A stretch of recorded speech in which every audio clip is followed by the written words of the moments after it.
मैं विकास भारती आज आपके सामने लेके प्रस्तुत हुआ हूँ partnership accounts CA foundation chapter number 8 की यूनिट नंबर 1। और यूनिट नंबर 1 बेसिकली हमारी कवर करेगी इंट्रोडक्शन टू पार्टनरशिप अकाउंट्स के टॉपिक को। पार्टनरशिप, इसमें हम बेसिकली क्या क्या पढ़ने वाले हैं पहले तो ध्यान से वो सुनो। हम पढ़ेंगे पार्टनरशिप क्या होती है, पार्टनरशिप की फीचर्स क्या है, पार्टनरशिप डीड क्या होती है, पार्टनरशिप डीड में पाए जाने वाले कंटेंट। फिर हम बात करेंगे अगर पार्टनरशिप फर्म में पार्टनर्स के थ्रू पार्टनरशिप डीड को मेंटेन नहीं किया गया तो उसके कौन कौन से कॉन्सिक्वेंस हमें देखने को मिलते हैं।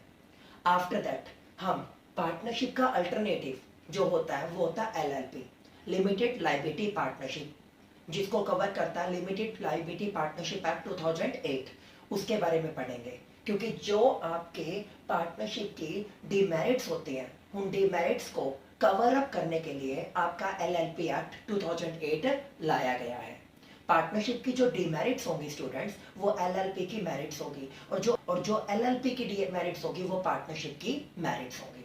समझ रहे हैं मेरी बात को, उसको कवर करेंगे। आफ्टर दैट इस चैप्टर में हम क्या पढ़ने वाले हैं, profit and loss appropriation account क्या होता है, इसको कैसे मेंटेन किया जाता है। और लास्ट में स्टूडेंट हम पढ़ने वाले हैं what do you mean by capital and types of capital. उसके बाद हम इसके नेक्स्ट वीडियो में जनरली इसके न्यूमेरिकल क्वेश्चंस को सॉल्व करेंगे। तो स्टेप बाय स्टेप मेरे को फॉलो करते रहिए जिससे आपको इस पूरे चैप्टर में कहीं पर भी कोई प्रॉब्लम क्रिएट ना हो। इस चैप्टर को स्टार्ट करवाने से पहले स्टूडेंट इसके बारे में मैं आपको बता दूं कि जब से आपका सीए फाउंडेशन स्टार्ट हुआ है और जब से आपका पार्टनरशिप अकाउंट का जो टॉपिक है न्यूमेरिकल पोर्शन में यहाँ पे डाला गया है, इसका न्यूमेरिकल क्वेश्चन ही आपके पेपर में जनरली पूछा जाता है। तो सर आपने ये थ्योरेटिकल पार्ट यहाँ पर क्यों लिखा है? थ्योरेटिकल पार्ट लिखने के पीछे मेरा मेन मोटिव है आपके बेसिक कॉन्सेप्ट को क्लियर करवाना। जब तक आप अपने बेस को स्ट्रॉन्ग नहीं करेंगे तब तक आप अपने न्यूमेरिकल क्वेश्चंस को सॉल्व नहीं कर सकते, क्योंकि हमें विदाउट रट्टाफिकेशन चार्टर्ड अकाउंटेंट बनना है। विदाउट रट्टाफिकेशन हमें एक प्रोफेशनल बनना है। समझ रहे हैं स्टूडेंट? दैट्स व्हाई हम पहले बेसिक कंप्लीट करेंगे, आफ्टर दैट हम इसके न्यूमेरिकल क्वेश्चंस को उठाने वाले हैं। इसका क्वेश्चन सीए फाउंडेशन में मैक्सिमम 20 मार्क्स का पूछा जाता है, जो मोस्ट ऑफ टाइम्स आईसीएआई पूछता भी है। और 20 मार्क्स का अगर आपके पेपर में नहीं आया देन 10 मार्क्स की विकास भारती आपसे कमिटमेंट करता है कि 10 मार्क्स का क्वेश्चन आपके पेपर में 180% डेफिनेटली मिलेगा, क्योंकि ये हमेशा से ही जब से सीए फाउंडेशन स्टार्ट हुआ है आपके पेपर में पूछा जाने लग रहा है। इट मीन्स आप ये मान के चलिए मिनिमम ये जो आपका टॉपिक रहने वाला है वो 10 मार्क्स का और मैक्सिमम ये जो चैप्टर होगा आपका 20 मार्क्स को कवर अप करने वाला है। तो आप इसकी वेटेज को मे भी समझ चुके हैं, तो आप इसको ध्यानपूर्वक देखिएगा जिससे मैं आपके ईच एंड एवरी कॉन्सेप्ट को ध्यानपूर्वक क्लियर करवा सकूँ। तो चलिए स्टूडेंट करते हैं स्टार्ट। सबसे पहले पार्टनरशिप क्या होती है। जनरली स्टूडेंट्स दो टाइप के बिजनेस आपको देखने को मिलते हैं आपके सराउंडिंग। एक होता है नॉट फॉर प्रॉफिट ऑर्गेनाइजेशन और एक होता है profit organisation business. Not for profit organisation का जो मेन मोटिव होता है वो क्या होता है, social welfare, like NGO, like charitable कोई भी इंस्टीट्यूशन हो गया, कोई टेंपल हो गया, कोई गुरुद्वारे हो गए। ठीक है, तो सर वो इनकम कहाँ से जनरेट करते हैं? उनकी इनकम के सोर्स होते हैं बेटा गवर्नमेंट ग्रांट्स, चैरिटी, डोनेशंस, वो उनकी इनकम के सोर्स होते हैं। बट हम अगर नॉट फॉर प्रॉफिट ऑर्गेनाइजेशन को साइड में रखें तो उसको छोड़ के आपके सराउंडिंग जितने भी बिजनेसेस देखने को मिलते हैं वो सभी प्रॉफिट ऑर्गेनाइजेशन होते हैं। लाइक आपने पढ़ा सोल ट्रेड +1 कॉमर्स में, आपने पढ़ा +2 में आपकी पार्टनरशिप अकाउंट पूरी की पूरी बुक थी, एंड +1 कॉमर्स में आपने पार्टनरशिप के बारे में पढ़ा, बिजनेस स्टडीज में पढ़ा स्टूडेंट्स। और एक आपने पढ़ा कंपनीज अकाउंट्स के बारे में पढ़ा, partnership, sole trade and companies account. इन तीनों के बारे में जिनको आपने जनरली सुना है मैं उन्हीं की बातचीत करता हूँ। सोल ट्रेडर, सबसे पहले हम स्टार्ट करने वाले हैं सोल ट्रेडर से। सोल ट्रेडर कौन होता है? सोल ट्रेडर जनरली जो बिजनेस को रन करता है उसे बोलते हैं सोल प्रोप्राइटरशिप। बेटा जनरली जो सोल ट्रेडर के थ्रू बिजनेस को चलाया जाता है उस बिजनेस को बोलते हैं सोल प्रोप्राइटरशिप। और वहां पर इसका हिंदी मीनिंग क्या होता है?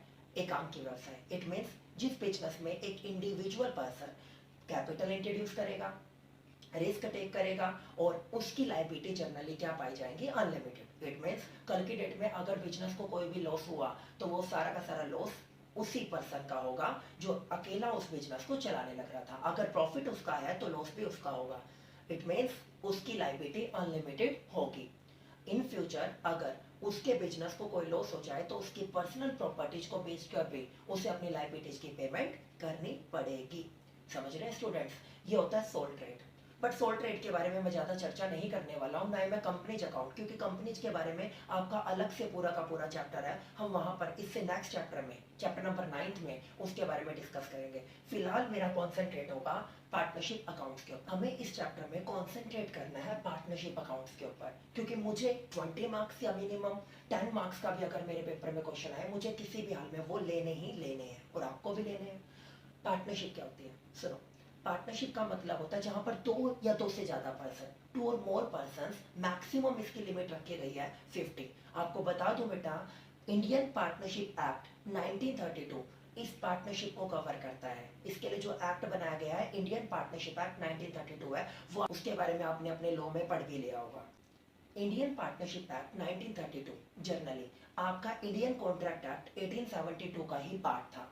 उस ओवरलोड को कम करने के लिए स्टूडेंट्स आपने इंडियन पार्टनरशिप एक्ट 1932 को बनाया। इंडियन पार्टनरशिप एक्ट 1932 में पार्टनरशिप से रिलेटेड सारे के सारे कॉन्सेप्ट्स, पार्टनरशिप से रिलेटेड सारे के सारे प्रोविजंस को सेपरेटली वहां पे डाल दिया गया। 1 अक्टूबर 1932 को इसको लागू किया गया था और सभी के सभी प्रोविजंस को इनिशिएट किया गया था। आफ्टर दैट ये आपकी नजर में आया है। समझ रहे हैं स्टूडेंट्स? इंडियन पार्टनरशिप एक्ट कभी भी पार्टनर्स की मैक्सिमम लिमिट को लेकर कोई भी रिस्ट्रिक्शंस नहीं लगाता। ये रिस्ट्रिक्शंस किसने लगाई है? कंपनीज एक्ट 2013 ने। कंपनीज एक्ट 2013 हमें बोलता है कि आपका पार्टनरशिप को चलाने के लिए जो मैक्सिमम पार्टनर्स की लिमिट है वो 50 हो सकती है, और एक तरह से उनकी बात सही भी है। वो बोलते थे कि अगर पार्टनर्स की लिमिट बढ़ती चली जाएगी और यहाँ पर 2000, 3000, 4000 पार्टनर्स भी पार्टनरशिप को चलाएंगे, तो इससे कभी कंपनी का ना तो फॉर्मेशन हो पाएगा और ना ही कंपनी लोगों की नजर में आ पाएगी। दैट्स व्हाई कंपनीज एक्ट 2013 ने एक रिस्ट्रिक्शंस लगाई है पार्टनर्स की मैक्सिमम लिमिट को लेकर। कंपनीज एक्ट ही हमें यह बोलता है कि आपके पार्टनर्स की मैक्सिमम लिमिट कितनी हो सकती है? 50। मिनिमम पार्टनरशिप को स्टार्ट करने के लिए कितने हैं? 2, और मैक्सिमम कितने हैं स्टूडेंट्स? 50। समझ रहे हैं मेरी बात को? ठीक है, ये होता है। अब मैंने क्या बोला फ्रेंड्स? पार्टनरशिप का क्या मतलब हुआ? जहां पर 2 और मोर पर्संस मिलकर किसी भी पार्टनरशिप फर्म में, किसी भी बिजनेस ऑर्गेनाइजेशन में कैपिटल इंट्रोड्यूस करेंगे, और उनकी लायबिलिटी जनरली क्या होगी? अनलिमिटेड लायबिलिटी होगी। वो बिजनेस में रिस्क ले, और रिस्क लेने का मेन मोटिव क्या होगा? प्रॉफिट्स अर्न करना। कि कभी भी किसी पर्सन का जो मेन मोटिव होता है वो लॉस जनरेट करने का नहीं होता। वो हमेशा जब भी किसी बिजनेस में कैपिटल इंट्रोड्यूस करेगा तो वो प्रॉफिट अर्न करने के पॉइंट ऑफ व्यू से करेगा। समझ रहे हैं स्टूडेंट्स मेरी बात को? तो अब सबसे पहले हम इसकी डेफिनेशंस को पढ़ने वाले हैं। देखिए, partnership is the relationship between persons who have agreed to share the profit of business। देखिए क्या लिखा? प्रॉफिट। कि हमें पार्टनरशिप फर्म में लॉसेज भी होते हैं, बट मेरी मेन इंटेंशन प्रॉफिट जनरेट करने की है rather than losses. Profits of business carried on by all और any of them acting for all. देखिए, पार्टनरशिप जनरली एक रिलेशनशिप होता है। इसे खोलेंगे कैसे? Partnership is the result of agreements between existing partner. Existing का मतलब जो किसी भी फर्म में, किसी भी अंडरटेकिंग में एग्जिस्ट करे, अंदर, इट मीन्स उसके अंदर पाए जाते हैं। पार्टनर्स के बिटवीन उनकी म्यूचुअल अंडरस्टैंडिंग से जो भी एग्रीमेंट्स बनाए गए थे, उन एग्रीमेंट्स का जो कंक्लूजन निकलता है, उनका जो फाइनल रिजल्ट होता है, उसे आप जनरली पार्टनरशिप का नाम, पार्टनरशिप का दर्जा देते हैं। तो क्या बोलता है वो? Partnership is the relationship between person who have agreed to share the profit. Generally partners के बिटवीन जो म्यूचुअल अंडरस्टैंडिंग से जो रिलेशनशिप सेट हुए हैं, और उसके थ्रू उन पार्टनर्स ने आपका प्रॉफिट अर्निंग के पॉइंट ऑफ व्यू से सामने मिलकर हैंडशेक करते हैं। क्या करने के लिए? किसी बिजनेस को कैरी ऑन करने के लिए। और उस बिजनेस को या तो सभी पार्टनर मिलकर या उनकी म्यूचुअल अंडरस्टैंडिंग से कोई भी एक एक्टिव पार्टनर रन करता है। बेटा यहाँ पर एक बात ध्यान देने योग्य है, वो देखिए, business is carried on by all और any of them acting for all. It means business को या तो सभी पार्टनर मिलकर चलाते हैं या उनकी म्यूचुअल अंडरस्टैंडिंग से एक पार्टनर रन करता है। बेटा इस पॉइंट को क्लियर करने से पहले मैं आपको 2 पार्टनर्स की बात करूंगा। वैसे टाइप्स ऑफ पार्टनर बहुत है, बट हमारे टॉपिक को 2 ही पार्टनर कवर करेंगे। वो क्या होता है? टाइप्स ऑफ पार्टनर पार्टनर में एक एक्टिव पार्टनर और एक होता है sleeping partner. Student, active partner कौन होता है? एक्टिव पार्टनर वो पार्टनर होता है जो किसी भी पार्टनरशिप फर्म में कैपिटल इंट्रोड्यूस करता है, प्लस में उसे बिजनेस की प्रॉपर नॉलेज होती है। इट मींस वो बिजनेस को कंडक्ट करता है, उसको आगे बढ़ाने का और बिजनेस से रिलेटेड सभी के सभी रेलिवेंट डिसीजन लेने का उसको राइट होता है। एक होता है स्लीपिंग पार्टनर। बेटा, स्लीपिंग पार्टनर का मतलब होता है नॉन एक्टिव। इट मींस जो जनरली बिजनेस में कैपिटल इंट्रोड्यूस करना तो पसंद करता है, बट जो बिजनेस की ऑपरेटिंग एक्टिविटीज होती हैं उनमें वो कोई इन्वॉल्वमेंट रखना पसंद नहीं करता। मे बी उसका अनदर कोई बिजनेस है, मे बी वो गवर्नमेंट एम्प्लॉय है या कोई और रीजन हो सकता है। दैट्स वाई वो जनरली पार्टनरशिप फर्म में कैपिटल इंट्रोड्यूस करना पसंद करता है। तो यहाँ पर स्टूडेंट्स यही इसकी सबसे बड़ी फीचर भी है। लास्ट फीचर देखिए, business is carried on by all partner और any of them acting for all. It means business को या तो सभी पार्टनर मिलकर, अगर उन्हें एक दूसरे के ऊपर ट्रस्ट नहीं है, क्योंकि पार्टनरशिप ट्रस्ट के ऊपर बेस्ड होती है, या उनकी म्यूचुअल अंडरस्टैंडिंग से एक एक्टिव पार्टनर रन करने वाला है, अगर वो एक दूसरे के ऊपर ट्रस्ट करते हैं तो। क्लियर है? ये इसकी डेफिनेशन थी। डेफिनेशन के बाद अब हम इसकी फीचर्स को लेकर बात करेंगे स्टूडेंट्स। देखिए, फर्स्ट फीचर्स क्या है? Existence of an agreement. मैंने आपको बताया सबसे पहले, partnership is the result of agreements between existing partner. It means जो भी पार्टनर पार्टनरशिप फर्म में एग्जिस्ट कर रहे हैं उनके बिटवीन म्यूचुअल अंडरस्टैंडिंग से जो भी एग्रीमेंट्स किए गए होंगे, उन एग्रीमेंट्स का जो फाइनल कंक्लूजन है वही तो पार्टनरशिप है। इट मींस अगर पार्टनरशिप है तो एग्रीमेंट्स है, और एग्रीमेंट्स है तो पार्टनरशिप है। तो पार्टनरशिप अगर आपको चलानी है तो एग्रीमेंट्स का एग्जिस्ट करना मैटर करता है, सबसे पहले most important. Second one, existence of business. बेटा, आप यहाँ पर पार्टनरशिप कर रहे हो और मैं आपसे पूछता हूँ कौन सा बिजनेस आप रन कर रहे हो? आप सोचने के लिए मजबूर हो जाते हो, यार ये तो हमने सोचा ही नहीं कि हम कौन सा बिजनेस करने लग रहे हैं। तो पार्टनरशिप कैसे? पार्टनरशिप कैसे? पार्टनरशिप अगर आपको चलानी है तो कोई ना कोई बिजनेस तो आपको रखना पड़ेगा।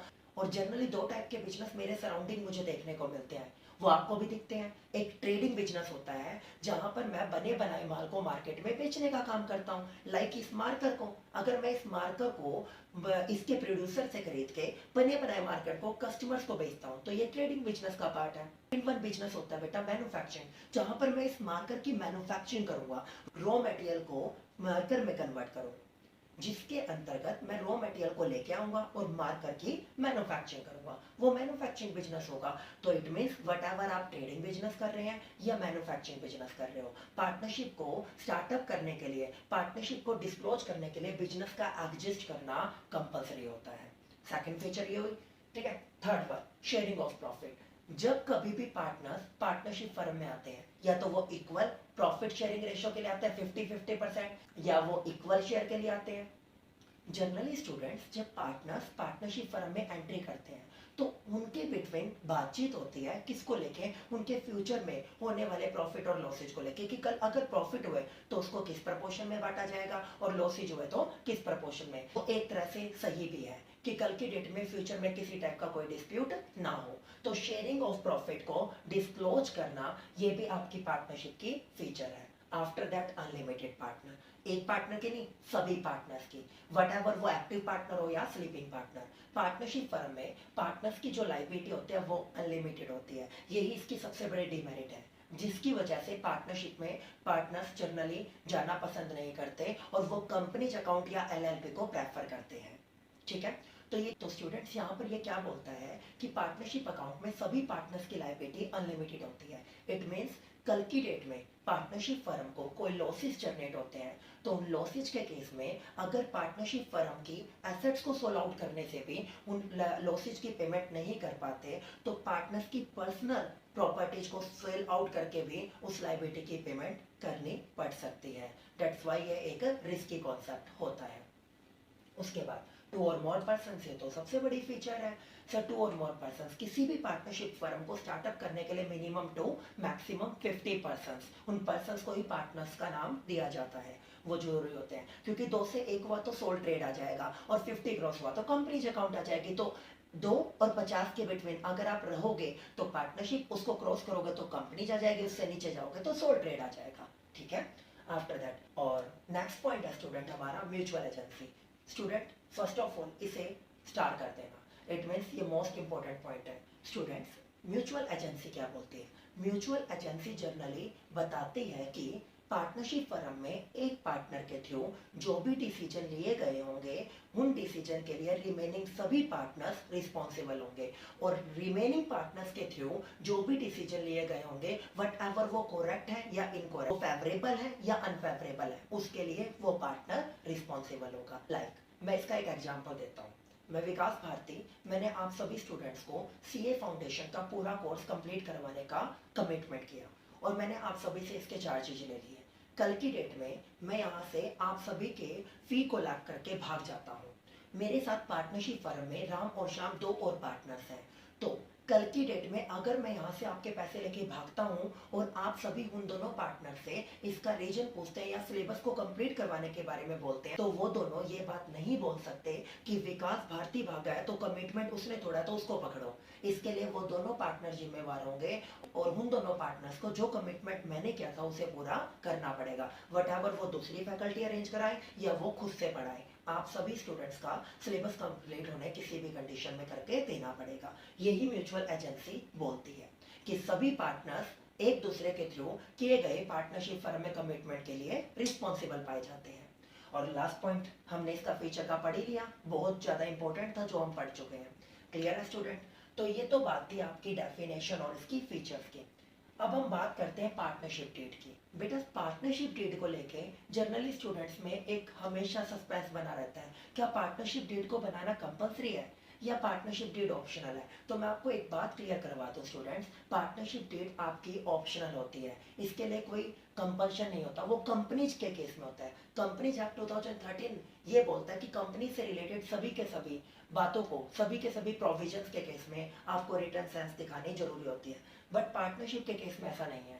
आप स्टूडेंट्स आप पूछेंगे जब पार्टनरशिप डीड सर आपने ऑप्शनल बोलती तो पार्टनरशिप डीड को अगर हम बनाते हैं तो क्या बेनिफिट्स होंगे, और अगर हम पार्टनरशिप डीड को नहीं बनाते तो उसके क्या कॉन्सिक्वेंस हमें देखने को मिल सकते हैं। तो स्टूडेंट्स अब हम उसी के बारे में पढ़ते हैं। पार्टनरशिप डीड जनरली पार्टनर्स के थ्रू अपनी खुद की सहूलियत के लिए बनाई जाती है कि कल की डेट में उन दोनों के बिटवीन कुछ भी डिस्प्यूट हो जाए तो उन डिस्प्यूट्स को लेके अगर हमें कोर्ट में रिप्रेजेंट होना पड़ गया तो हम इजीली अपने डिस्प्यूट्स को खत्म करवा सकें, क्योंकि स्टूडेंट्स कोर्ट हमेशा प्रूफ मांगता है, और अगर आपने पार्टनरशिप डीड को रिटर्न सेंस में रिप्रेजेंट किया हुआ है तो आप कोर्ट में एक दूसरे को लेकर जा सकते हैं। ओरली की गई बातों को कोर्ट कभी भी स्टूडेंट्स अप्रूवल नहीं देता। दैट्स व्हाई आप फ्यूचर को ध्यान में रखते हुए अपने म्यूचुअल अंडरस्टैंडिंग से एक डीड मेंटेन कर देते हो जिसका नाम क्या होता है? Partnership deed. ये पार्टनर्स के थ्रू म्यूचुअल अंडरस्टैंडिंग से क्रिएट किया गया एक डॉक्यूमेंट होता है। देखिए the relation between the partner is governed by mutual agreement known as partnership deed. It means partners के थ्रू म्यूचुअल अंडरस्टैंडिंग से आपकी जो जो बातें एक डीड बनाकर रिटर्न सेंस में रिप्रेजेंट की गई है उसे आप क्या नाम देते हैं? पार्टनरशिप डीड का। इसकी डेफिनेशन के बाद अब मैं आपको बताने वाला हूं इसके मेन कंटेंट्स को लेके। सुनिए, कॉन्टेंट्स में सबसे पहले क्या आता है? Name of the firm and the partners. It means partnership firm का नाम क्या है। जब कभी भी आप पार्टनरशिप को स्टार्ट करोगे तो आपको सबसे पहले अपनी पार्टनरशिप फर्म का नाम तो डिसाइड करना पड़ेगा, like ABC private limited, AFC private limited, कुछ ना कुछ तो नाम आप रखोगे ना। तो आप अपनी पार्टनरशिप फर्म का नाम और आपके पार्टनर्स का नाम, इट मीन्स कौन कौन से पार्टनर उस पार्टनरशिप फर्म में शामिल है और उनके होम एड्रेस क्या है, और आपकी पार्टनरशिप फर्म का हेडक्वार्टर कहाँ पे है, वो आपको मेंशन करना पड़ेगा।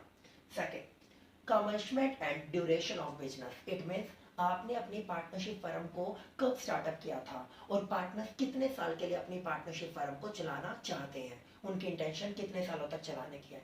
क्या सर इसे बढ़ाया जा सकता है? डेफिनेटली। अगर पार्टनर्स का टाइम पीरियड लैप्स हो जाता है पार्टनरशिप फर्म में और उन्हें लगता है कि उन्हें और आगे कैरी ऑन करना चाहिए, पार्टनरशिप अच्छा प्रॉफिट कमा रही है, तो इसका टाइम पीरियड बढ़ाया जा सकता है म्यूचुअल अंडरस्टैंडिंग से। मैंने बोला ना म्यूचुअल एग्रीमेंट, समझ रहे हैं?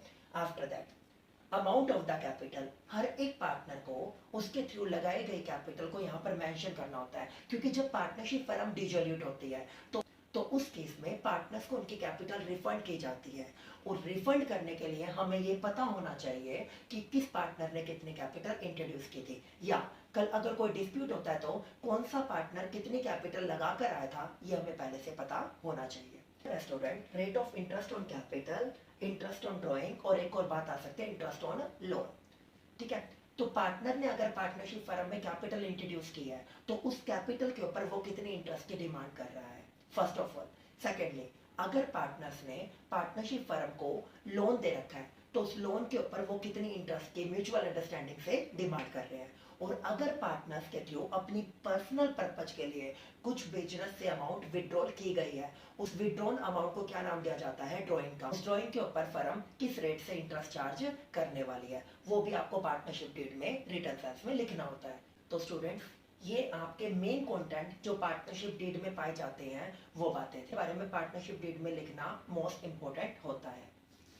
सो स्टूडेंट्स, पार्टनरशिप डीड हमने पढ़ ली, इसके कंटेंट्स हमने पढ़ लिए। अब मैं बात करता हूँ पार्टनरशिप डीड ना बनाने पर पाए जाने वाले कॉन्सिक्वेंस। कॉन्सिक्वेंस नंबर 1, क्या होगा अगर पार्टनर ने पार्टनरशिप फर्म को कैपिटल दी थी तो उसके ऊपर किसकी डिमांड करेगा, इंटरेस्ट ऑन कैपिटल की डिमांड करेगा। अगर आपने पार्टनरशिप डीड बना रखी है देन इंटरेस्ट ऑन कैपिटल देगी फर्म। बट अगर पार्टनरशिप डीड नहीं बना रखी, उसके एब्सेंस में इंटरेस्ट ऑन कैपिटल को लेकर कोई भी डिमांड नहीं की जा सकती पार्टनर के थ्रू। सेकंड कॉन्सिक्वेंस स्टूडेंट, अगर पार्टनर ने पार्टनरशिप फर्म से अपने पर्सनल यूज के लिए अमाउंट विड्रॉल की थी, उसे आप क्या बोलते हो, ड्रॉइंग। पार्टनरशिप फर्म को पार्टनरशिप डीड की एब्सेंस में उस ड्रॉइंग के ऊपर इंटरेस्ट लेने का राइट नहीं होता है।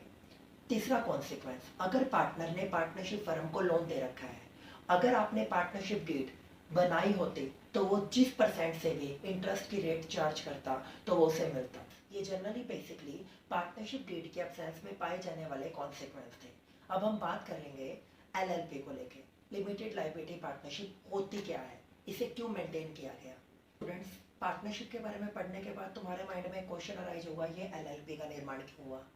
तो सुनो, मिक्स्ड अकाउंटिंग सिस्टम पढ़ा आपने, जिसको आप हाइब्रिड अकाउंटिंग भी बोलते हो, जो जनरली मिक्सचर होता था बेटा कैश बेसिस ऑफ अकाउंटिंग का और आपके अक्रूवल बेसिस ऑफ अकाउंटिंग का, जिसमें कुछ फीचर्स तो कैश के मिल गए, कुछ फीचर्स किसकी होगी, आपकी अक्रूवल की। वही बात यहाँ पर लागू होती है। सिमिलर वही बात स्टूडेंट्स लिमिटेड लायबिलिटी पार्टनरशिप पर भी लागू होती है। अब स्टूडेंट्स, पार्टनरशिप के बारे में आपने पढ़ लिया।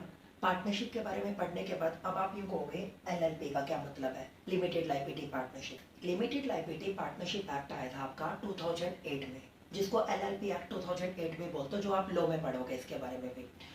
इसको क्यों लेके आए थे आप, आपने हाइब्रिड अकाउंटिंग सिस्टम पढ़ा होगा, जिसमें कुछ फीचर्स आपके कैश बेसिस ऑफ अकाउंटिंग के होते थे और कुछ अक्रूवल की, दोनों का मिला जुला रूप होता था। ये भी आपका हाइब्रिड की तरह होता है। किसका मिक्सचर होता है, एक पार्टनरशिप का और दूसरा आपकी प्राइवेट कंपनीज का।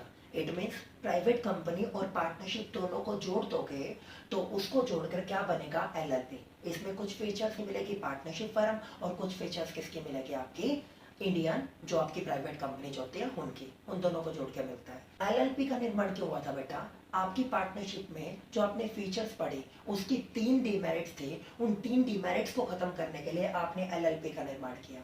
डिमेरिट नंबर 1, स्टूडेंट मैंने आपको बोला था एक स्टार लगा लो म्यूचुअल एजेंसी में। म्यूचुअल एजेंसी पॉइंट में मैंने आपको क्या पढ़ाया था कि एक पार्टनर के थ्रू जो भी डिसीजन लिए जाएंगे वट एवर वो फेवरेबल हो या अनफेवरेबल हो, फेवरेबल में तो कोई फर्क ही नहीं पड़ता, अगर वो डिसीजन अनफेवरेबल हुए तो रिमेनिंग पार्टनर्स उस ऑब्लिगेशन को पे करने के लिए मना नहीं कर सकते। इट मींस बिना किसी गुनाह के भी कोस्ट लायबिलिटी की पेमेंट करनी पड़ेगी। तो उसी डिमेरिट्स को खत्म करने के लिए स्टूडेंट यहाँ पर आपकी एलएलपी एक्ट 2008 आया। एलएलपी एक्ट 2008 क्या बोलता है कि अगर एक पार्टनर ने इंडिपेंडेंट कोई भी डिसीजन लिया है और उसके इंडिपेंडेंट डिसीजन से जो भी फर्म को ऑब्लिगेशन चुकानी पड़ेगी उस ऑब्लिगेशन को फर्म या पार्टनर्स के थ्रू नहीं चुकाया जाएगा, इनफैक्ट उसी पार्टनर के थ्रू पे किया जाएगा जिस पार्टनर के थ्रू वो ऑब्लिगेशन क्रिएट हुई है। इट मींस रिमेनिंग पार्टनर्स इसमें क्या हो जाएंगे, बिल्कुल सेफ निकल जाएंगे। उसी डिमेरिट को खत्म करने के लिए इसको स्टार्टअप किया गया, पहली बात तो।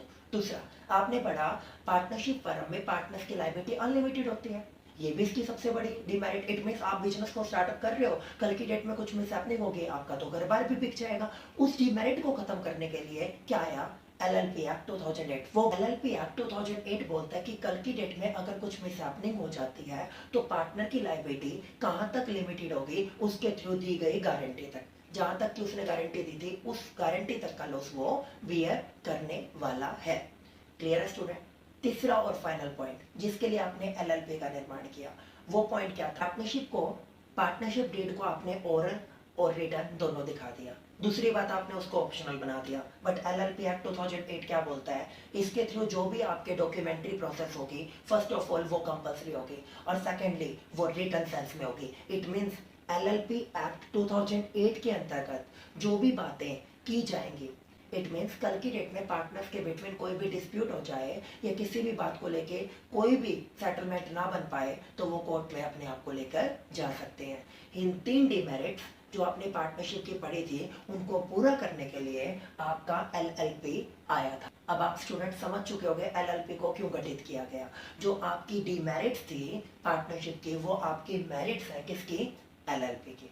ठीक है, अब हम इसकी डेफिनेशन को देखते हैं। देखिए, limited liability partnership means any return agreement. देखिए बेटा, पार्टनरशिप डीड क्या बोलती थी, ओरल और रिटर्न दोनों, बट इसने स्पेसिफिक आपको क्या बोला, रिटर्न सेंस है ये। Return agreement between the partner of the limited liability partnership. दूसरी लाइन पढ़ी है मैंने, क्या बोला, limited liability partnership. It means partners की लायबिलिटी उनके थ्रू दी गई गारंटी तक ही लिमिटेड होगी, उसके बाद उनको घर बार बेचने की कोई आवश्यकता नहीं है। और between the limited liability partnership and it's partners, LLP और पार्टनर्स के बिटवीन जो बात हुई है और पार्टनर्स और एलएलपी के बिटवीन जो बात हुई है, उन बातचीत को लेके एलएलपी का निर्माण किया गया है। Which determine the mutual rights, partners के mutual rights and duties of the partner, partners की एलएलपी को लेके और पार्टनरशिप को लेके क्या ड्यूटीज बनती है, and their right and duties in relation to limited liability partnership.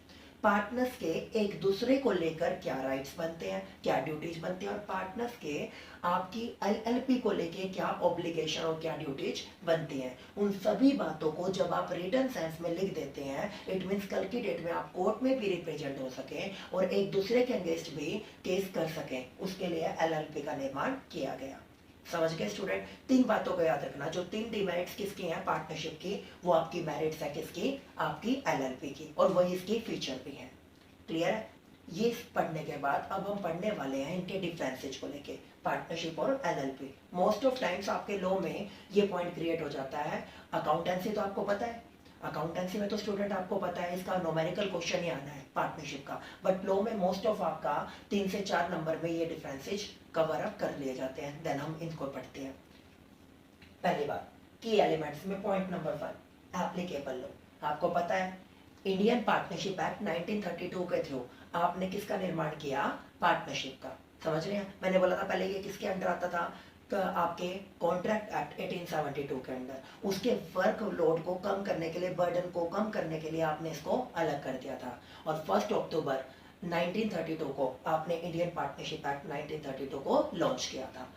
LLP, LLP किसके अंडर आता है, लिमिटेड लायबिलिटी पार्टनरशिप एक्ट 2008 के अंडर इसको एप्लीकेबल किया जाता है। सेकंड पॉइंट है बेटा रजिस्ट्रेशन।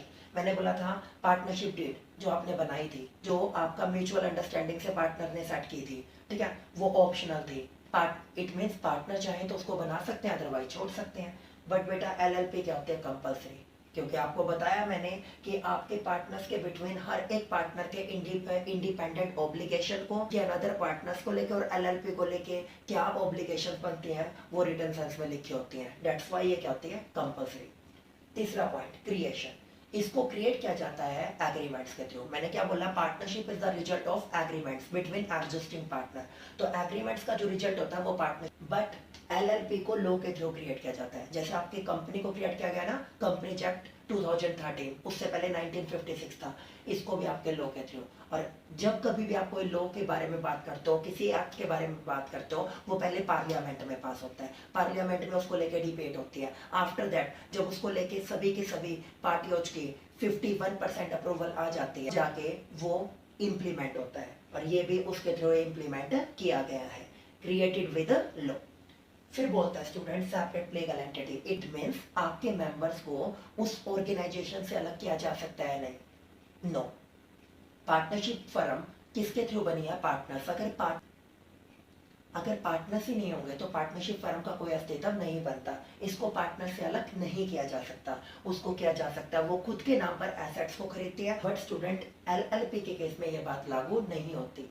एलएलपी क्या बोलती है? एलएलपी में स्टूडेंट मैंने क्या बताया, कंपनीज की भी, प्राइवेट कंपनी की सारी बातें फॉलो होती है। और आप कंपनीज के केस में क्या पढ़ते हो, वो एक आर्टिफिशियल पर्सन तो है, खुद के नाम पर एसेट्स भी खरीद सकते हैं और खुद के नाम पर ही बिजनेस को चला सकती है। जस्ट लाइक एलएलपी भी खुद के नाम पर एसेट्स को खरीद सकती है और अपने बिजनेस को चला भी सकती है। तो यहाँ पर ये चीज एप्लीकेबल है। नंबर ऑफ पार्टनर्स मिनिमम कितने बोले? 2, क्योंकि एक होगा तो क्या बन जाएगा, सोल ट्रेड, और 51 हो जाएंगे तो क्या बन जाएगा, कंपनीज अकाउंट। मैक्सिमम कितने हैं स्टूडेंट्स? 50। वहां पर कितना होता है आपका मिनिमम? 2। मैक्सिमम की कोई लिमिट नहीं होती, क्योंकि कंपनी जाएगी ना, प्राइवेट कंपनी में तो आपको पता है कितने ही मेंबर्स हो सकते हैं। उसके बाद ओनरशिप ऑफ एसेट्स, फर्म की एसेट्स, फर्म का एसेट्स के ऊपर कोई भी होल्ड नहीं होता, क्योंकि वो पार्टनर्स के नाम पे खरीदे जाते हैं। वहां पर एलएलपी का होल्ड होता है, क्योंकि वो खुद के नाम पर एसेट्स को खरीदती है। दैट लायबिलिटी ऑफ पार्टनर, यहाँ पे क्या था, अनलिमिटेड। मैंने बोला ये इसकी सबसे बड़ी डिमेरिट है कि कल की डेट में अगर पार्टनरशिप फर्म को कोई लॉस हो जाए तो पार्टनर्स की पर्सनल प्रॉपर्टीज को सेल आउट करके उस लायबिलिटी की पेमेंट करनी पड़ेगी। बट वहां पे क्या होती है, लायबिलिटी लिमिटेड होती है, एक्सटेंड टू गारंटी, जितने तक की उसने गारंटी दी थी कि मैं इस ऑब्लिगेशन को चुकाऊंगा, वहां तक बनती है। लास्ट पॉइंट है प्रिंसिपल एजेंट रिलेशनशिप। प्रिंसिपल, जब पार्टनर पार्टनरशिप फर्म में कैपिटल इंट्रोड्यूस करते हैं ना स्टूडेंट्स, तो वो प्रिंसिपल बन जाता है। और वो जब वर्किंग कंसर्न के लिए जाता है तो वो क्या कहलाता है, एजेंट। ये बोलता है partner are the agent of the firm, firm के एजेंट होता है, क्योंकि फर्म के लिए काम करते हैं। और रिमेनिंग पार्टनर्स, जब वो रिमेनिंग पार्टनर्स को रिप्रेजेंट करता हुआ कोई डील करने के लिए जाता है, कोई काम करने के लिए जाता है, तो वो रिमेनिंग पार्टनर्स के पॉइंट ऑफ व्यू से क्या बन जाएगा, agent. Profit and loss appropriation account वो स्पेशल अकाउंट होता है जो जनरली आपकी पार्टनरशिप फर्म के थ्रू मेंटेन किया जाता है। किसको डिस्क्लोज करने के लिए, प्रॉफिट्स को, और उन प्रॉफिट्स को पार्टनर्स के बिटवीन क्या करने के लिए, डिस्ट्रीब्यूट करने के लिए। ये आपका क्या होगा, profit and loss appropriation account. अब मैं बात करता हूं, अगर हम स्टेप्स के पॉइंट ऑफ व्यू से चले, किसके पॉइंट ऑफ व्यू से, स्टेप्स के पॉइंट ऑफ व्यू से, तो स्टेप के पॉइंट ऑफ व्यू से आप 2 पार्ट्स बांटने वाले हो। नंबर 1 क्या आएगा, नंबर 2 क्या आएगा। नंबर 1 पे आपका कौन सा आएगा, profit and loss account, and number 2 step किसका आता है, profit and loss appropriation account का। प्रॉफिट एंड लॉस अकाउंट आपका क्या होता है, charge against profit. It means Whatever साल के दौरान पार्टनरशिप फर्म को प्रॉफिट हो चाहे लॉस हो, उसको अपने एक्सपेंडिचर की पेमेंट करनी ही करनी पड़ेगी अपनी इनकम में से। चार्ज अंगेस्ट का मतलब अपोजिट जाकर भी करना, तो उसे करनी पड़ेगी। इट मीन्स मैं ये कहना चाहता हूं, प्रॉफिट एंड लॉस अकाउंट साल के एंड में profit as well as loss दोनों को रिप्रेजेंट कर सकता है। दूसरा, profit and loss appropriation account. Profit and loss appropriation account क्या है, profit and loss appropriation account just उस केस में बनाया जाता है जहां पर आपकी पार्टनरशिप फर्म को क्या रिसीव हो रहे हो, प्रॉफिट। लॉस के केस में क्या बनेगा, प्रॉफिट एंड लॉस अकाउंट बनेगा। ये प्रॉफिट्स के डिस्ट्रीब्यूशन के रिगार्डिंग बनाया जाता है, किस केस में, जस्ट प्रॉफिट्स के केस में। ये इन दोनों को, नंबर 1 किसका आएगा, प्रॉफिट एंड लॉस। नंबर 2 किसका आएगा, profit and loss appropriation account का आएगा। ये इसके स्टेप होते हैं। Profit and loss account, profit and loss account इसको मेंटेन करने वाली कौन है? बेटा आपको एक बात बता दूं, प्रॉफिट एंड लॉस अकाउंट और profit and loss appropriation account दोनों को ही मेंटेन करने वाली आपकी कौन होती है, पार्टनरशिप फर्म होती है। इन दोनों को कौन मेंटेन करता है, पार्टनरशिप फर्म मेंटेन करती है। वो मेंटेन किए जाते हैं इन regarding of third party payments, वो मेंटेन किए जाते हैं इन रिगार्डिंग ऑफ पार्टनर्स। ये इन दोनों का बेसिक डिफरेंस होता है। प्रॉफिट एंड लॉस, अब मैं डिस्कस करने वाला हूं पहले प्रॉफिट एंड लॉस अकाउंट के बारे में। प्रॉफिट एंड लॉस अकाउंट क्या होता है आपका, प्रॉफिट एंड लॉस अकाउंट अभी बताया चार्ज अगेंस्ट प्रॉफिट होता है। ये किससे रिलेटेड होता है, इसका कनेक्शन होता है पार्टनरशिप फर्म या कंपनी ऑर्गेनाइजेशन के all indirect expenses and all indirect income. सभी के सभी आपके डायरेक्ट और इनडायरेक्ट का क्या डिफरेंस है, जो मैन्युफैक्चरिंग कंसर्न के साथ डायरेक्टली रिलेटेड होते हैं उन्हें आप क्या बोलते हो, डायरेक्ट एक्सपेंसेस, और जो मैन्युफैक्चरिंग कंसर्न के साथ डायरेक्टली रिलेटेड इनकम्स होते हैं उन्हें आप क्या बोलोगे, डायरेक्ट इनकम। डायरेक्ट इनकम में सिंगल इनकम है, उसका नाम क्या होता है, सेल, जो ट्रेडिंग अकाउंट से रिलेटेड है। वो डायरेक्ट इनकम और एक्सपेंसेस ट्रेडिंग अकाउंट से रिलेटेड होते हो। आई होप सो +1 अकाउंटेंसी में आपने सीखा होगा ट्रेडिंग अकाउंट के बारे में। तो ऑल डायरेक्ट एक्सपेंसेस और ऑल डायरेक्ट इनकम, इन दोनों की हेल्प से क्या निकलेगा, नेट प्रॉफिट और नेट लॉस। जब आपकी इनकम ग्रेटर देन एक्सपेंसेस होती है तो क्या आएगा, प्रॉफिट, और जब आपके एक्सपेंडिचर ग्रेटर देन इनकम होते हैं तो क्या आएंगे, लॉसेज। ठीक है, ये आपने किया। अब हम बात करने वाले हैं प्रॉफिट एंड लॉस अकाउंट के बाद जो हमारा टॉपिक है appropriation account.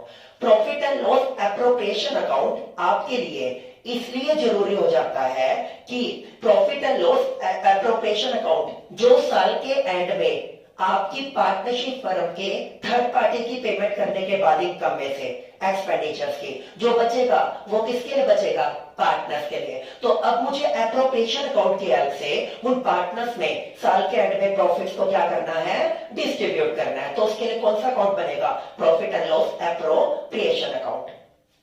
Profit and loss appropriation account आपको बार बार रिपीट कर रहा हूं मैं, सिर्फ किसके केस में बनता है, प्रॉफिट के केस में बनता है, लॉसेज के केस में नहीं बनता। क्योंकि जितने भी आपके फर्म से रिलेटेड आपके लॉसेज होंगे उनको आप ऑलरेडी ट्रीट कर चुके हो, उनको रिप्रेजेंट कर चुके हो किसमें, प्रॉफिट एंड लॉस अकाउंट में। ठीक है, अब हम बात करने वाले हैं profit and loss appropriation account के फॉर्मेट के रिगार्डिंग। आपको बता दो बेटा, profit and loss appropriation account में सिर्फ आपको 7 बातें याद रखनी है, उसको छोड़कर जितनी भी बातें होंगी वो प्रॉफिट एंड लॉस अकाउंट में जाएंगी। Profit and loss appropriation account में 7 बातें क्या आती हैं। First of all, profit and loss appropriation account आपका एक नॉमिनल अकाउंट होता है जिसके आपके क्या होंगे, वही टी शेप अकाउंट बनाओगे। ठीक है, लेफ्ट हैंड साइड किसको रिप्रेजेंट करेगी, debit portion, right hand side किसको रिप्रेजेंट करेगी, क्रेडिट पोर्शन को। इसके डेबिट साइड में सारे के सारे बुरी बातें एक्सपेंडिचर आएंगे और क्रेडिट साइड में सारी की सारी अच्छी बातें इनकम आएगी। अब डेबिट साइड में क्या क्या आएगा, to partner salary, to partner commission, to partner bonus, to interest on capital, to transfer to reserve, to donations. Credit side में आपने क्या एंट्री की थी, जब आप क्या करने जा रहे थे, प्रॉफिट एंड लॉस अकाउंट के प्रॉफिट को एप्रोप्रिएशन में ट्रांसफर कर रहे थे, तो आपने एंट्री की थी उस दौरान, क्या एंट्री की थी, profit and loss account debit to profit and loss appropriation account, ये एंट्री की थी। अब आपने ये एप्रोप्रिएशन को क्या किया, क्रेडिट, तो लेजर पोस्टिंग के दौरान अकाउंट में क्या हो जाएगा, अपोजिट पार्टी का नाम, by net profit as per profit and loss account. अब फर्म के लिए इनकम सिंगल है, जब पार्टनर्स ने मनी विड्रॉल की थी उसके ऊपर फर्म ने क्या ले लिया, इंटरेस्ट ले लिया, तो बाय इंटरेस्ट ऑन ड्रॉइंग।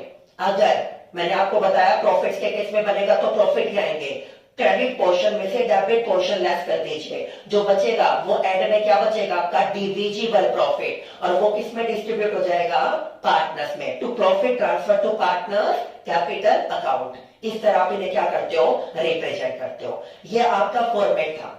अब इसमें आपने to partner salary, to interest और कैपिटल ये लिखा। सर आपने तो बोला था कि जो सैलरी होती है वो एक्सपेंडिचर होता है, +1 अकाउंटेंसी में भी हमने एंट्री की थी, interest on capital account debit, partner salary account debit to partners capital account. अक्सर आप अपनी बात से पलट रहे हैं, मैं बात से नहीं पलट रहा हूं, आपको ये बता दूं, हर एक जर्नल एंट्री की जब तक क्लोजिंग ना हो जाए, जब तक आपके अकाउंट फिनिश नहीं होते, आपने उसकी ओपनिंग एंट्री की थी। पहले ओपनिंग एंट्री क्या की थी, partner salary account debit to partners capital account, interest on capital account debit to partners capital account. आपने इन दोनों की क्या कर दी, ओपनिंग एंट्री।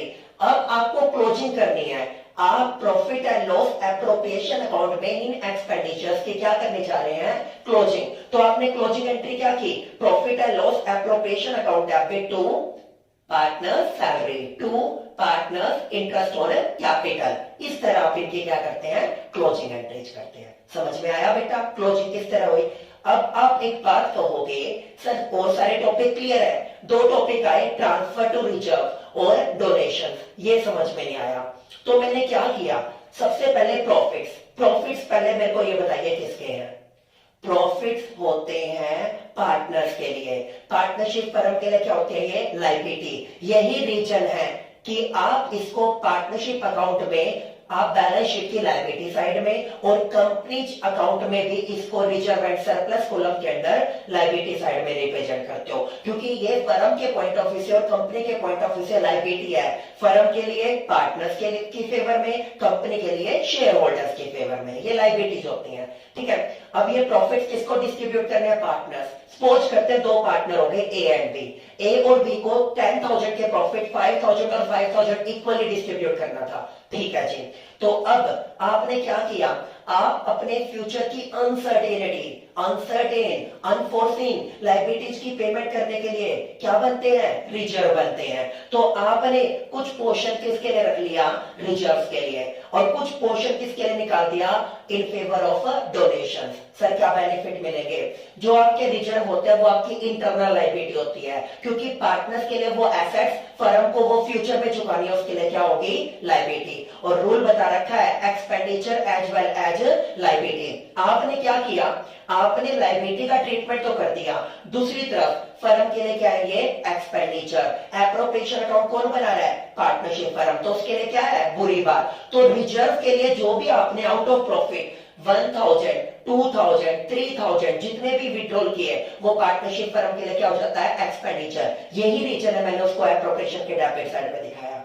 सर ठीक है, ये डोनेशन, डोनेशन जब कंपनी अपनी टैक्स लायबिलिटी को रिड्यूस करवाना चाहती है तो वो क्या करती है? पब्लिक वेलफेयर के लिए, जैसे अभी कोरोना वायरस का टाइम पीरियड चल रहा है, जितने भी आपके बिजनेस पर्सन हैं वो सभी के सभी जो डोनेशन देंगे अंडर सेक्शन 80G उन्हें क्या मिलेगी? टैक्स बेनिफिट्स मिलेंगे, उनकी टैक्स लायबिलिटी क्या हो जाएगी? रिड्यूस। ये बेनिफिट किसको मिलना है फ्यूचर में? पार्टनरशिप फर्म, क्योंकि टैक्स किसको देना है? फर्म को, ना कि पार्टनर्स को। तो पार्टनर से कहते हैं हमारे पार्ट से क्यों काटा? तो फर्म क्या कहते हैं कि हमारे लिए फ्यूचर की ऑब्लिगेशन है, आपको फ्यूचर में दे देंगे, हमारे लिए फिलहाल ये क्या है? एक्सपेंडिचर और लायबिलिटी। एक बार आप इसको कहां पे रिप्रेजेंट करोगे? डोनेशन को भी लायबिलिटी साइड में, और दूसरा आपके लिए क्या है? खर्चा, क्योंकि रूल क्या बोलता है? Expenditure as well as liability. तो आप दूसरी तरफ कहां पे डाल दोगे? एप्रोप्रिएशन अकाउंट के डेबिट साइड में। यही रीजन थे मैंने रिजर्व और डोनेशंस को भी एप्रोप्रिएशन अकाउंट का पार्ट बनाया, क्योंकि वो पार्टनर से रिलेटेड थे, उनका पार्ट उसकी वजह से रिड्यूस होने लग गया था। होप सो बेटा आपको profit and loss appropriation account का फॉर्मेट और अकाउंटिंग ट्रीटमेंट अच्छी तरह क्लियर हुए होंगे। लास्ट पॉइंट में अपन डिस्कस करने वाले हैं कैपिटल को लेके एंड टाइप्स ऑफ कैपिटल को लेके। सबसे पहले हम बात करते हैं कैपिटल। कैपिटल क्या होती है? जिसको आप हिंदी में क्या बोलते हो? पूंजी। सिर्फ बातचीत से कभी बिजनेस स्टार्ट नहीं हुआ करते बेटा। बिजनेस को स्टार्टअप करने के लिए आपको मनी की रिक्वायरमेंट है, और बिजनेसमैन के थ्रू बिजनेस में उसको रन करने के लिए जो अमाउंट कंट्रीब्यूट की जाती है उसे आप अकाउंटेंसी की फॉर्म में कैपिटल बोलते हैं। इट मीन्स मैं क्या बोलना चाहता हूं कि किसी भी बिजनेस को स्टार्टअप करने के लिए बिजनेस पर्सन के थ्रू, जिसको पार्टनरशिप में पार्टनर्स का दर्जा दिया गया है, पार्टनर्स के थ्रू पार्टनरशिप फर्म में जो अमाउंट कंट्रीब्यूट की गई होगी उस कंट्रीब्यूटेड अमाउंट को ही कैपिटल बोला जाता है। इट मीन्स विदाउट कैपिटल आप किसी बिजनेस को चलाने के बारे में सोच भी नहीं सकते। अब हम बात करते हैं टाइप्स ऑफ कैपिटल को लेके। जनरली आपको पार्टनरशिप फर्म में दो टाइप की कैपिटल देखने को मिलती है। एक होती है फिक्स्ड कैपिटल और एक होती है फ्लक्चुएटिंग। फिक्स्ड का मतलब क्या? इट मींस उस जब बिजनेस को स्टार्टअप किया गया था उस डेट से लेके जब बिजनेस को डिसोल्यूट किया जाने लग रहा है उस डेट तक उस कैपिटल में कोई छेड़छाड़ नहीं की जाती, तो उसे आप क्या नाम देते हैं? Fixed capital. तो सर एक बात बताइए, जब पार्टनर की कैपिटल फिक्स्ड होगी ना तो आप उसे बढ़ा सकते ना कम कर सकते, तो पार्टनर अगर ड्राइंग करे तो, और पार्टनर्स अगर इंटरेस्ट ऑन कैपिटल की डिमांड करें तो, इंटरेस्ट ऑन ड्राइंग फर्म काटे तो, साल के दौरान जो आपको एप्रोप्रिएशन अकाउंट के थ्रू प्रॉफिट जनरेट होगा उसे बांटना होगा तो इस केस में पार्टनरशिप फर्म में दो अकाउंट मेंटेन होते हैं। फर्स्ट अकाउंट का नाम होता है कैपिटल अकाउंट, जिसमें आप जस्ट कैपिटल से रिलेटेड बात करते हैं। आप कैपिटल अकाउंट बनाएंगे, वहां पे आप क्रेडिट साइड में, क्योंकि कैपिटल पार्टनरशिप फर्म के लिए क्या होती है? लायबिलिटी होती है जो उसे डिसोल्यूशन के दौरान चुकानी पड़ेगी। तो लायबिलिटी के कौन से बैलेंस होता है? क्रेडिट। तो उसको आप कहाँ पे डिस्क्लोज करोगे? क्रेडिट साइड में, बाय बैलेंस BD। ठीक है जी। हमेशा बेटा मेरी एक बात याद रखना, कैपिटल अकाउंट को स्टूडेंट पार्टनर्स के पॉइंट ऑफ व्यू से मेंटेन करते हैं, क्योंकि जो पार्टनर्स के लिए इनकम है वो पार्टनरशिप फर्म के लिए लाइबिलिटी होती है। कोइंसिडेंटली लाइबिलिटी और इनकम के क्रेडिट बैलेंस होते हैं और वो दोनों के दोनों यहाँ पर सही तरह से रिप्रेजेंट हो जाते हैं। दैट्स वाई स्टूडेंट ये मानते हैं कि जो अकाउंट मेंटेन हो रहा है वो पार्टनर्स के पॉइंट ऑफ व्यू से हो रहा है। नहीं, ये फर्म मेंटेन करती है और फर्म के लिए लाइबिलिटी होती है। जहां जहां से फर्म की लाइबिलिटी बढ़ती है उनको आप क्रेडिट साइड में दिखाते हैं और जहां जहां से फर्म की लाइबिलिटी कम हो जाती है उन्हें आप डेबिट साइड में दिखाते हैं। समझ रहे हैं मेरी बात को? तो इट मीन्स जब पार्टनर की कैपिटल फिक्स्ड होगी तो दो अकाउंट बनेंगे। एक अकाउंट का नाम होगा कैपिटल अकाउंट, जिसमें जस्ट पार्टनर के कैपिटल को दिखाया जाएगा और बचते हुए सारे इवेंट कहां पे आएंगे? करंट अकाउंट में। करंट का मतलब चालू, चालू का मतलब जो चल रहा है, चालू प्रकृति का है, जिसमें आप सैलरी को लेके, कमीशन को लेके, बोनस को लेके, इंटरेस्ट ऑन कैपिटल को लेके, प्रॉफिट्स को लेके और आपकी रिमेनिंग सभी के सभी ड्राइंग और इंटरेस्ट ऑन ड्राइंग के सभी इंसिडेंसेज को दिखाते हो।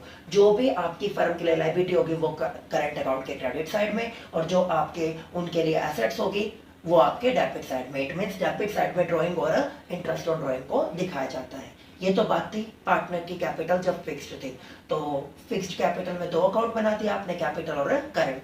जब सर पार्टनर की कैपिटल फ्लक्चुएटिंग होती है, बेटा फ्लक्चुएटिंग को हिंदी में देखिए क्या होता है? परिवर्तनशील। परिवर्तनशील का मतलब क्या होता है? जो परिवर्तित होता रहता है, बदलता रहता है। इट मीन्स जब पार्टनर्स के थ्रू साल के दौरान कभी भी बिजनेस में कैपिटल को इंट्रोड्यूस किया जा सकता है और कभी भी बिजनेस से कैपिटल को विड्रॉल किया जा सकता है। जब उनके पास सफिशिएंट पैसा होता है तो वो पार्टनरशिप फर्म में एडिशनल कैपिटल इंट्रोड्यूस कर देते हैं। बट जब उन्हें अपने पर्सनल मैटर्स के लिए अमाउंट की रिक्वायरमेंट होती है तो वो अमाउंट विड्रॉल कर लेते हैं, जिसको आप ड्रॉइंग बोलते हो।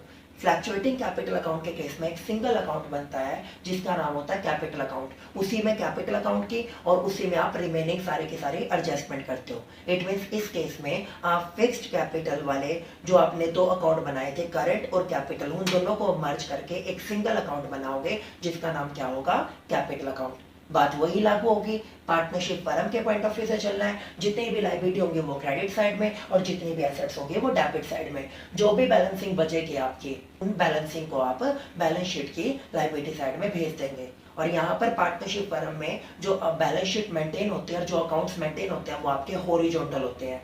कंपनीज अकाउंट में वर्टिकल होते हैं ना, तो यहाँ पर कौन से होंगे? हॉरिजॉन्टल। तो स्टूडेंट अभी तक जो हमने पढ़ा, पार्टनरशिप क्या है, इसकी डेफिनेशन, इसके फीचर, पार्टनरशिप डीड क्या होती है, पार्टनरशिप डीड ना बनाने के कॉन्सिक्वेंस, आपके profit and loss appropriation account के रिगार्डिंग हमने पढ़ा। उसके बाद एलएलपी के बारे में हमने पढ़ा। एलएलपी और पार्टनरशिप के डिफरेंसेस पढ़े। कैपिटल क्या होते हैं और टाइप्स ऑफ कैपिटल। ये आपका इस चैप्टर में इंट्रोडक्शन टू पार्टनरशिप अकाउंट्स का सारा बेसिक कॉन्सेप्ट था। जो नेक्स्ट वीडियो में आपके लिए लेके आने वाला हूं उसमें हम इसके इलस फर्स्ट से लेके टिल लास्ट इलस तक प्लस न्यूमेरिकल क्वेश्चंस को सॉल्व करने वाले हैं। आज के लिए इतना ही। Thank you so much.